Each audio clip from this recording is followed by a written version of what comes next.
서울 신림동 반지하방에 살던 일가족의 참사 소식에 많은 분들이 안타까워했습니다. 쏟아져 들어온 물에 갇혔는데 이웃 주민이 나서고 구조 신고도 됐지만 결국 구하지 못했습니다. 어떻게 된 일인지 송우영 기자가 취재했습니다. 한 다세대 주택 앞에서 소방대원들이 구조 작업을 벌입니다. 물에 잠긴 반지하방에는 일가족 3명이 머물고 있었습니다. 40대 여성 A씨와 발달 장애가 있는 언니, 그리고 A씨의 10대 딸입니다. 소방대원들은 창틀을 이렇게 뜯어내고 구조를 시도했습니다. 하지만 결국 안에 있던 3명은 숨진 채 발견됐습니다. 옆집 주민이 A씨의 집 창문을 뜯어 구조하려고 했지만 쉽지 않았습니다. 남자분이 나하고 둘이서 저 문을 뜯으려니까 뜯어지나 안 뜯어지죠. 그리고 장비도 없는데 물이 빨리 차 올리니까는 그걸 못 뜯겠더라고요. 방에 물이 차 문이 안 열린다는 A씨의 연락을 받은 지인은 어제 저녁 8시 59분 경찰과 119에 구조 신고를 했습니다. 하지만 경찰은 31분 뒤, 소방서의 구급차는 47분 뒤에 현장에 도착한 걸로 파악됐습니다.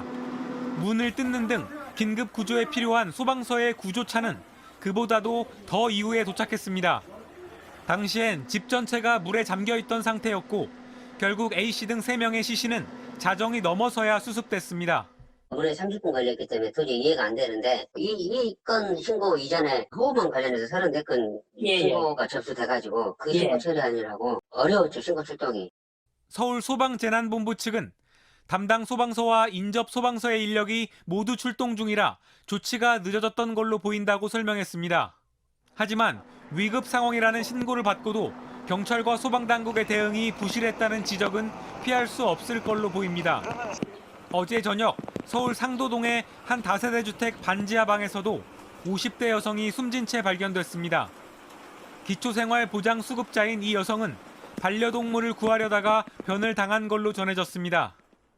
현재까지 이번 폭우로 인한 사망자는 수도권에서 8명, 실종자는 수도권과 강원도에서 모두 7명 발생했습니다.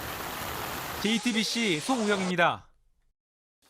일가족 3명의 목숨을 앗아간 신림동 참사는 반지하 주택의 문제점을 고스란히 드러냈습니다.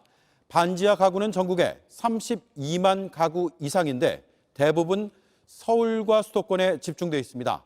정부와 서울시는 뒤늦게 반지하 건축 금지를 추진하기로 했습니다. 정원석 기자입니다. 비 피해를 심하게 입은 서울 신림동을 찾아가 봤습니다.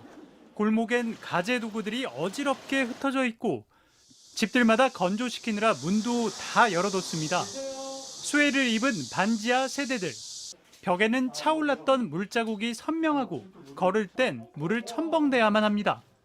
실내는 쏟아져 버린 물건들이 뒤엉켜 발 디딜 틈이 없습니다. 어디까지 찼던 건가요? 여기까지 찬 거죠. 물이 여기까지요? 이렇게 이게 순식간에 올라왔거든요. 그러니까 막 창문, 화장실 여기 앞쪽에서 뭐 지금 다 물이 들여쳤다는 거죠? 네. 와, 이거 거의 제 키만큼 네. 엄청 높이 찬 거네요. 좀 무서웠어요. 문 안 열려가지고. 그냥 변기에서 역류하고 창문이요. 그냥 틈으로 물이 막 들어오는 거예요. 네. 이런 반지하 건물은 물이 창을 통해서 들이치기 때문에 폭우 시에는 침수에 취약할 수밖에 없는 구조인데요. 이번에 참변이 난 장소도 방과 외벽 사이에 공간이 있음에도 불구하고 배수가 되지 않다 보니 순식간에 물이 차올랐다고 합니다. 여기들도 반지하에 방들이 3개씩 있는데 그 집들도 다 차고. 여기 집도 그렇고 여기 바로 옆에 집. 폭우가 있던 이틀 전 반지하에 사는 딸을 대피시키기 위해 지방에서 올라온 김명훈 씨도 가슴을 쓸어내립니다. 안 가요. 반지하는 죽어도 안 가요. 제가 못 보내죠 이제. 예. 왜냐하면 뭐 불안해가지고 살겠어요. 반지하는 전국적으로 32만 7천 가구, 31만 가구가 수도권에 집중돼 있는데 서울만 20만 가구가 넘습니다. 지하임에도 볕이 들고 저렴하다는 이유로 저소득층이나 1인 가구 등의 수요가 있다 보니 대책이 필요하다는 지적이 나옵니다. 서울시는 뒤늦게 건축법을 바꿔 반지하 주택을 짓는 걸 금지하는 방안을 추진하기로 했습니다. 이와 함께 기존 반지하는 10에서 20년의 유예 기간을 두고 용도를 비주거로 바꾸기로 했습니다.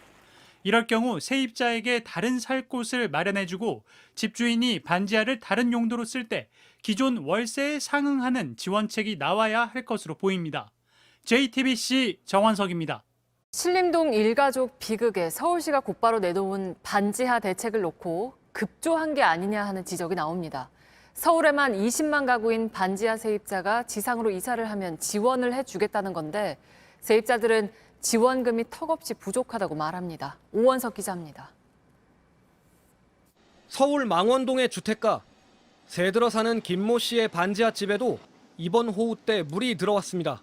물난리 나서요. 지인네가 나가라고 해서 지금 저쪽 지하실로 가요. 이사 가요. 이달 말일날. 아, 다시 지하실로? 응, 지하실 어디 돈이 없는데 어디가. 물이 들어차 살 수가 없게 되면서 급하게 다른 집을 구했는데 그마저도 반지하 방입니다. 이번 물난리에 서울시가 부랴부랴 내놓은 반지하 이주 대책은 지상층으로 옮기면 8만 원에서 10만 원 가량을 지원하겠다는 건데 저요 8만 원 갖고는 도저히 안 돼요. 80만 원이면 몰라도. 반지하 세입자는 물론 공인중개사들도 턱없이 부족하다고 말합니다. 8만 원을 더 지원해 준다고 그분들이 지상층으로 갈 수가 없잖아요. 지상으로 가려면 최하 2배 정도는 월세를 더 올려줘야 갈 수 있을 것인데.